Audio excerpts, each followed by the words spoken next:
That wasn't clarity for like Adam Maze Runner or just any. Sorry. No, sorry, I got you. I mean, the beetle blades is something that I always thought was cool in the book, and we even shot for the movie, but it just didn't make the final cut for whatever reason. Just 'cause I guess it derailed the story a little bit where we had the scenes that included those. But that was something that I always thought was cool in the book. How Thomas sees these things like scurrying through the woods and their cameras. And I mean, I always thought that was wicked. Hey. I liked the big introduction in the book. It goes around to each individual character and introduces them and introduces their job.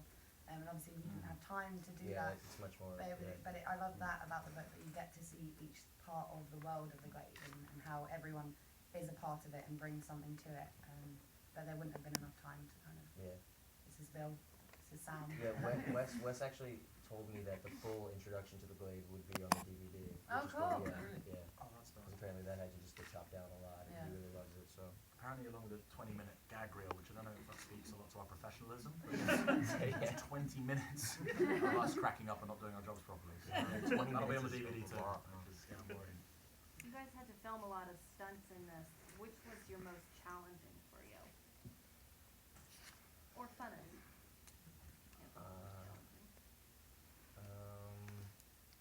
We had fun doing the wrestling thing. That was kind of fun. Yeah, that was great. That's one of my favorite scenes in the movie.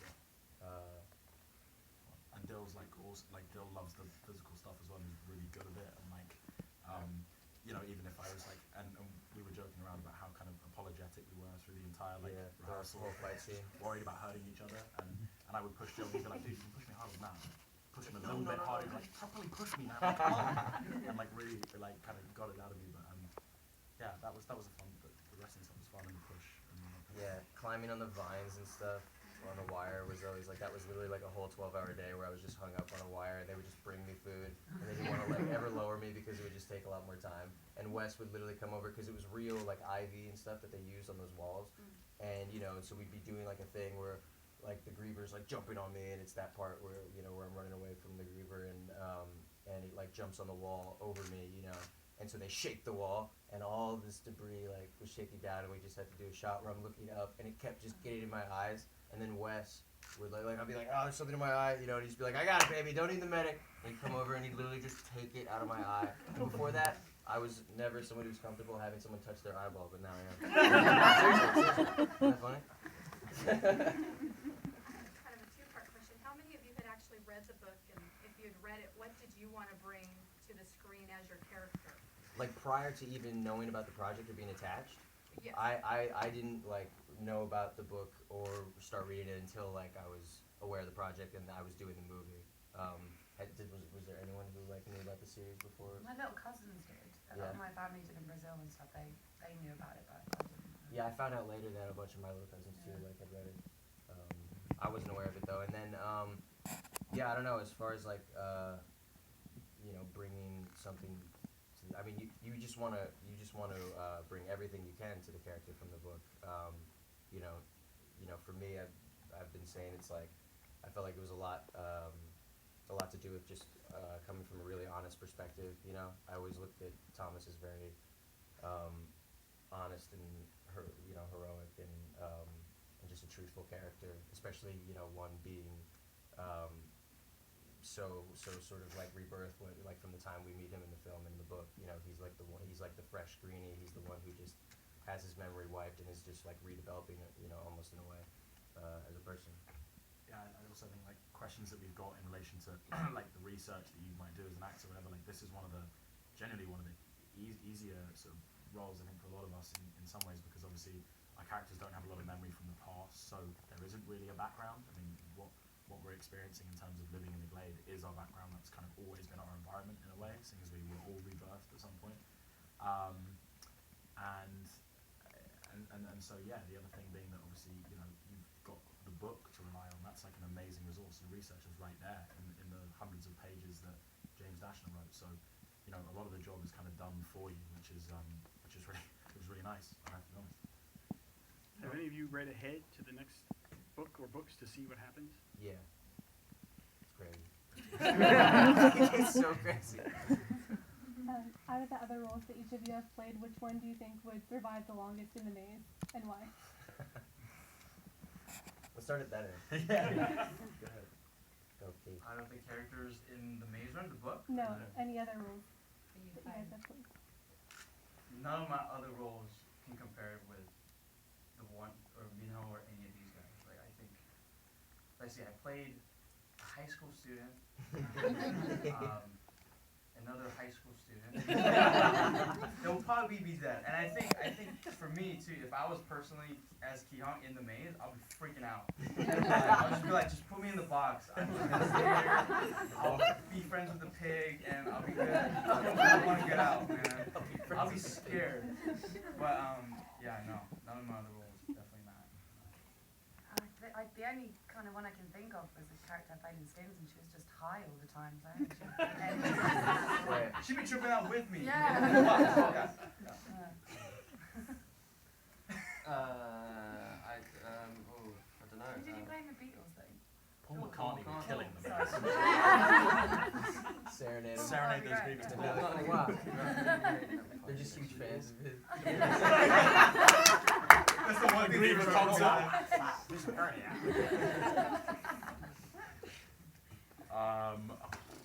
I think I literally have not played anyone who isn't a dork. Let me think.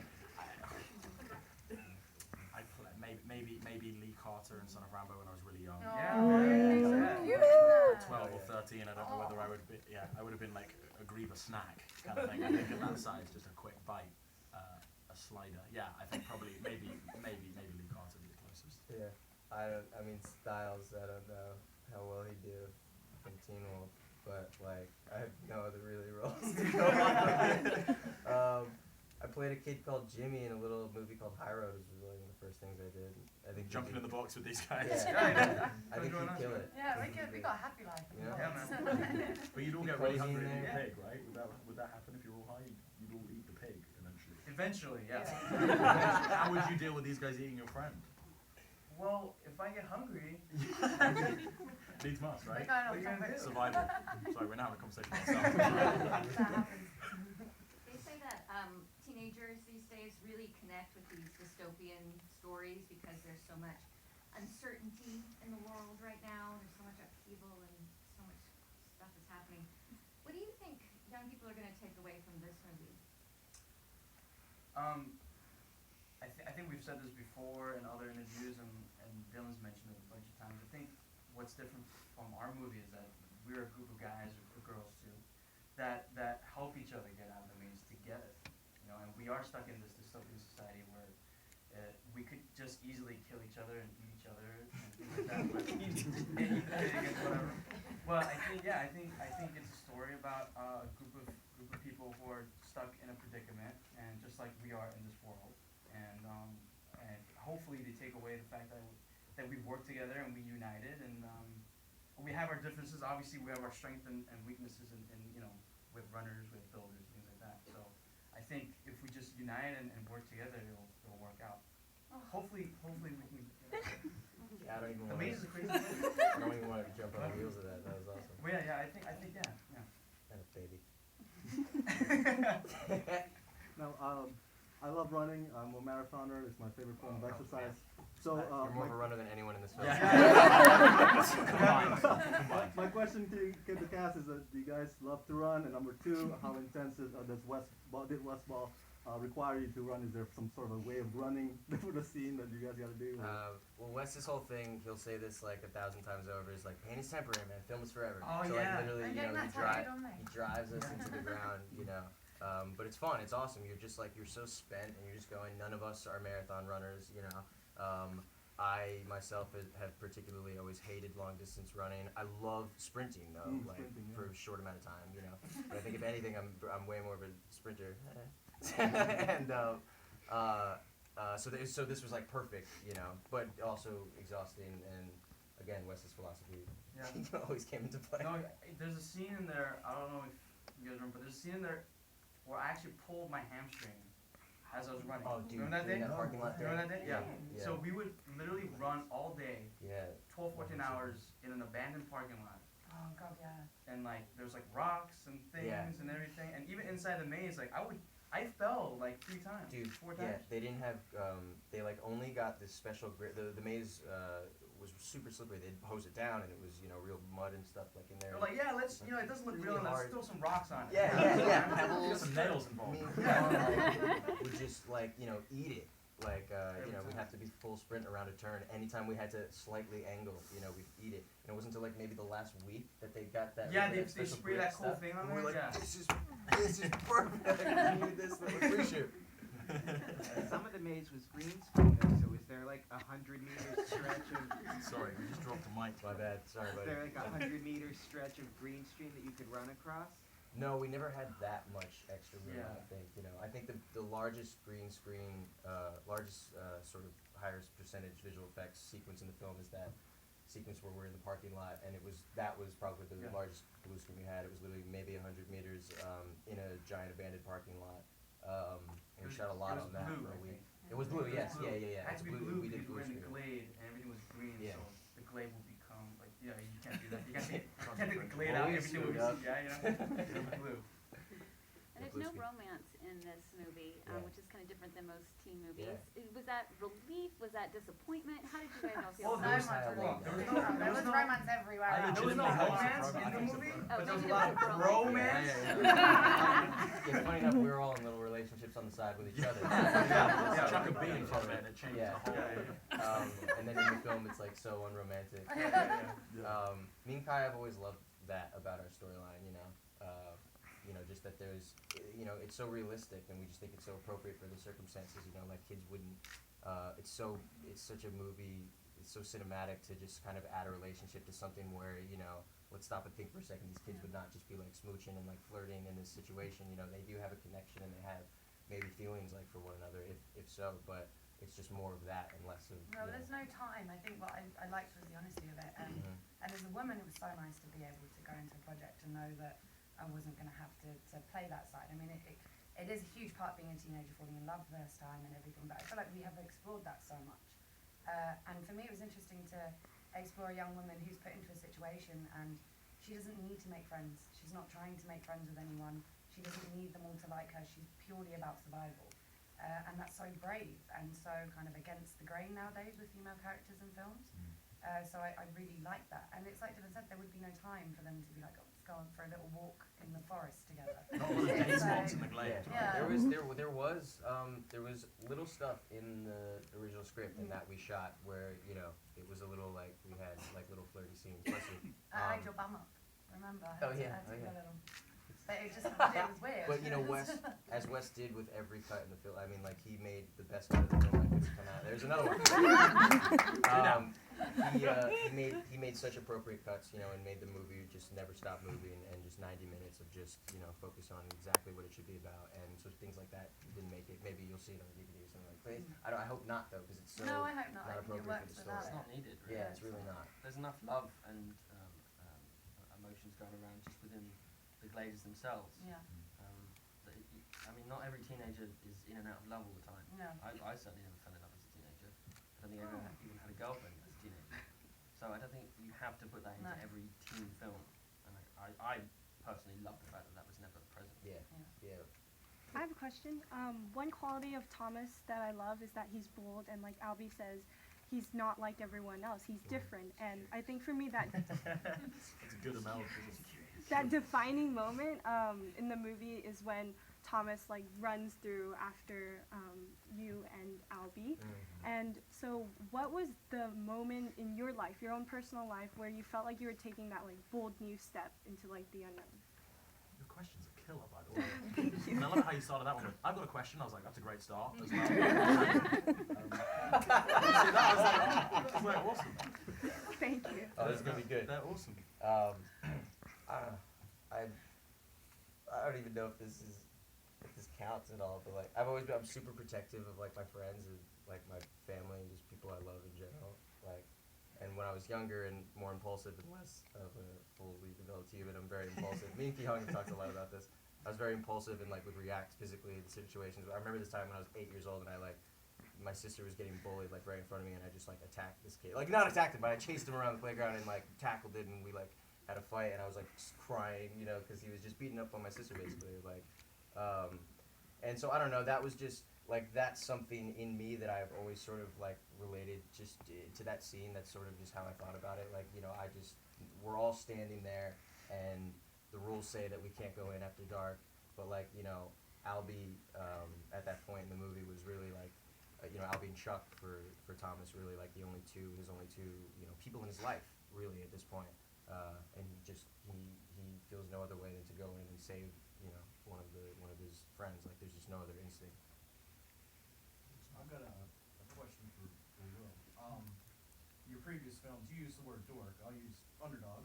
Respect, thank you. I wish the kids in the playground would use that. Was it a lot of fun playing badass? Just the underdog. The little underdog. Sorry, go ahead. Was it a lot of fun playing the badass in this film? Yeah, dude. You know, I'm so grateful that Wes kind of took a punt on me in that kind of respect. Yeah, I guess it's like not the like most expected casting choice, and hopefully it goes down okay. But I really appreciated the chance to play a role different from the one I just played, and you know, I love doing drama and comedy. I mean, like somebody does drama and comedy. I mean, all these guys, like the entire cast, it's the most. I feel so blessed to work with all of them because it's the most versatile group of actors I've ever worked with in a kind of like an ensemble sense. You know, like everyone is so dramatically awesome, and then they're also so able to be so funny when we're all hanging out. You know, so everyone kind of has that in their locker. So yeah, just for me to kind of just unlock that part was great, and yeah, Gally isn't like the out and out villain. You know, we tried to kind of make him, I guess, like more of a kind of conflicted character. You know, try and kind of make sure that he was a bit more justified in what he was doing and the way he went about his business, a bit more rational than perhaps he was in the book, and that's something that James was totally cool with, and you know, TS who did the latest parts was keen to do the script, so yeah, it was fun, man. I really enjoyed it. It translated well. Thanks, bro. Yeah, killed it. Appreciate it. These books have such a passionate fan base. What has been some memorable interactions you've had with the fans, either in person at your appearances at Comic-Con and WonderCon, or just any other ways they've reached out to you and shown their support? I think one of the cool ones was like when we were in Baton Rouge, or even like a couple hours north when we were in like shooting the Glade, like St. Francisville, something like that. We were, you know, in the middle of nowhere, put up at this hotel, and like two fans just heard that we were at the hotel and drove all the way out and took pictures with us, like the first night that we were there. You guys remember that? Yeah. And it I was was That in was the middle of literally eating the a first hot dog. night. yeah. We're literally like in the pictures, like we're all holding plates of food. At the You remember? country Yeah. club? Yeah, and we were Yeah, we were all yeah. so shocked that like we were like, how, what? You're fans of this movie that like we haven't even shot yet, you know? And I think that was the first time for me that, you know, just the strength of the fan base for the book kind of reached out, and I've seen a little more since, you know. But Through Twitter as well, we've all just had such amazing experiences with the fans, and like, you know, even since we all kind of got like right after we all got announced to be involved, people were following us and saying, "Oh, Yeah. so glad you're playing me, so glad you're playing Teresa, so glad you're playing Gabby." Like, it was just crazy to have that level of support, and Yeah. they're genuinely very kind of positive fan Yeah, base, they're nice. They're and the actually nice relationship that kids. James has with his readership has kind of translated, as well as the movie's been adapted. Like, I think the readership have adapted kind of into the viewership for the movie in a really nice way. Like, they are really excited about how we've, you know, handled their material, because obviously they feel a sense of ownership over it, and that's the major challenge when you adapt the book into the film. And we really wanted to get it right for them, and I just hope we've done that. And it doesn't matter what we tweet about. It's always like, oh, I can't wait for the Maze Runner. yeah. It's awesome. It's like, I'm having a bad day. I can't wait for the Maze Runner. September 19th. I'm coming. Mina, I love you. That's awesome. That's great. We have time for one final question. I have a question for Dylan. Oh. You've had a lot of comedic roles up to this point. What was it like getting into your first dramatic lead, and how have you taken that back to the roles like Styles? You had to resit dramatic for him. It's just nice to get a chance to do something else, you know. And I was really nervous about it at first, but also I did feel right as Thomas, and I felt comfortable in that role, you know. So I felt comfortable with that, but you know, I was nervous. You know, I didn't know. I had such an amazing cast around me, and all guys who like, you know, I've seen like do really good work in the past, both comedic and dramatic. And that was like one of my first favorite things about the project too, were these guys who were attached already. And so I was just like wanting to basically do them justice, do the movie justice. I knew Wes was like gonna kill it, you know, and I was kind of nervous about it, but it you know, it felt good. It's always good to get to do something different. That's one of the things that I love, you know, or want to explore as an actor, you know, and I think I need to practice drama the most for sure. So it was amazing to get to do this, and then it's great to then just be able to go back to Styles and you know, and see that I've taken things or whatever, and just again just switch it up and you know just keep switching it up. And he killed it, Thomas. Alright, thank you all so much. Thank you guys. Thank you. There's a lot less off than I thought it was. Yeah.